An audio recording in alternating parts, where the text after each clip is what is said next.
Terima kasih Anda masih bersama kami. Saudara, aparat Polres Pasuruan menggelar reka-adegan atau rekonstruksi pembunuhan seorang penjaga ladang oleh pencuri hasil pertanian Kamis siang. Dari 46 adegan yang diperagakan saudara, korban tewas karena dilempar bondet atau bom ikan oleh pelaku yang mengenai kepala sebelah kiri. Suparman digelandang polisi ke ladang di Desa Rebalas, Kecamatan Grati, Kabupaten Pasuruan Kamis siang untuk memperagakan adegan saat dirinya membunuh Sunaryo, penjaga ladang tersebut. Dalam 46 adegan itu, Suparman terbukti dipergoki korban tengah mengangkut 2 karung labu hasil curian dengan sepeda motor. Korban yang mengetahui itu langsung melempar bondet ke arah tersangka, namun tak sampai meledak. Tersangka kemudian merebut bondet sisa yang dipegang korban dan melemparkan ke kepala Sunaryo hingga meledak dan menderita luka serius. Menurut Kasat Reskrim Polres Pasuruan Kota, AKP Rudi Hidayanto, tak ada yang berbeda antara keterangan saksi serta keterangan tersangka jika melihat hasil rekonstruksi itu. Cuma satu tersangkanya ya? Ya, tersangka satu karena pelaku ini melakukan pembunuhan sendirian. Dan alhamdulillah kita sudah menemukan saksi kunci, yang mana saksi kunci itu betul-betul melihat ketika peristiwa itu terjadi. Ini petani berarti ya, pertanian? Kalau pelaku itu diduga melakukan pencurian hasil pertanian milik warga. Korban maupun tersangka merupakan warga Desa Rebalas, Kecamatan Grati, namun tidak saling mengenal. Tersangka dikenal sebagai pencuri hasil pertanian, sedang korban adalah penjaga ladang. Hanya sering-sering kalau pihak korban, kalau pihak korban saya sendiri itu jarang komunikasi ke pihak korban itu, jarang ketemu atau dan lain-lain. Kalau pihak tersangka sering, saya kan tetangga.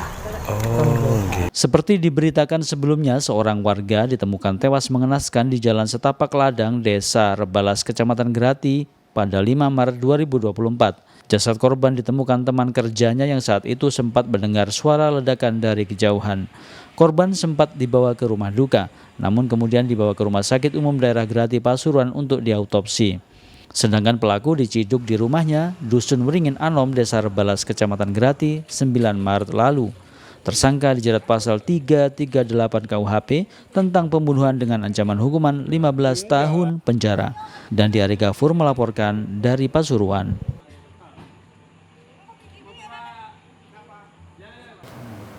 Saudara, Kanwil Kemenak Jawa Timur mengebut pembuatan visa calon jemaah haji yang akan berangkat ke Tanah Suci bulan depan.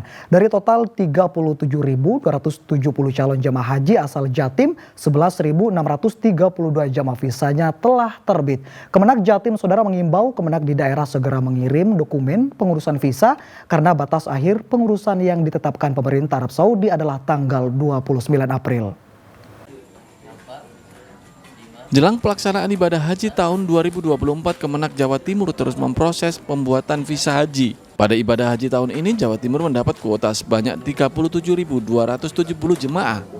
Dari jumlah tersebut, sebanyak 11.632 jemaah visanya telah terbit. Jumlah itu setara dengan 32 kloter. Hingga Kamis siang 25 April, dari 102 kloter yang akan diberangkatkan dari Jawa Timur, 32 kloter sudah terbit visanya. 60 kloter masih diproses, sementara 10 kloter belum diproses visanya. Kanwil Kemenak Jawa Timur mengimbau Kemenak di daerah segera menyelesaikan syarat dokumen pengurusan visa. Bahwa sampai hari ini, visa yang sudah jadi untuk jamaah Jawa Timur itu sudah 11.632 atau setara 32 kloter. Kemudian sisanya sudah kita ajukan melalui request visa yang sudah mencapai 92 kloter, sehingga kurang 10 kloter lagi. Kemenak akan terus mengebut pembuatan visa jemaah haji sebab pemerintah Arab Saudi memberikan batas waktu pengurusan visa haji pada tanggal 29 April atau 20 Syawal. Dari Surabaya, Arif Purwanto melaporkan. Saudara, puluhan hektar padi di 3 desa di Mojokerto rusak diterjang angin dan hujan. Untuk menghindari kerugian besar, para petani terpaksa mengikat batang padi agar tidak mati dan masih bisa dipanen, meski hasilnya jauh berkurang. Puluhan hektar tanaman padi milik petani di 3 desa, yakni Desa Sumberjati, Gebang Malang, dan Desa Kepuh Anyar, Kecamatan Mojoanyar, Kabupaten Mojokerto, roboh Rabu pagi. Kondisi terparah menimpa tanaman padi petani Desa Sumberjati. Tanaman padi yang sudah berumur 80 hari rata dengan tanah. Usai diterjang angin disertai guyuran hujan pada Selasa malam. Khawatir tanaman mereka mati membusuk, petani terpaksa mengikat batang padi agar tanaman padi bisa tegak kembali dan tumbuh hingga masa panen. Ya kalau tidak diikat itu kan nanti hasilnya kurang maksimal. Kalau dibiarkan roboh, lama-lama itu semi. Oh, tumbuh lagi? Ya tumbuh lagi. Kalau diikat, biarpun diikat gini hasilnya kurang maksimal, tapi kan lebih ringan kalau dipanen. Melihat kondisi tersebut, nantinya hasil panen padi dipastikan jauh berkurang dan petani terancam rugi.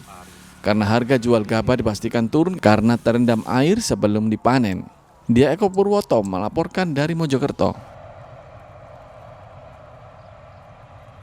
Anak dan menantu Presiden Joko Widodo terdaftar sebagai penerima penghargaan Kepala Daerah Inovatif dan Berprestasi. Informasi selengkapnya saudara akan kami hadirkan untuk Anda sesaat lagi.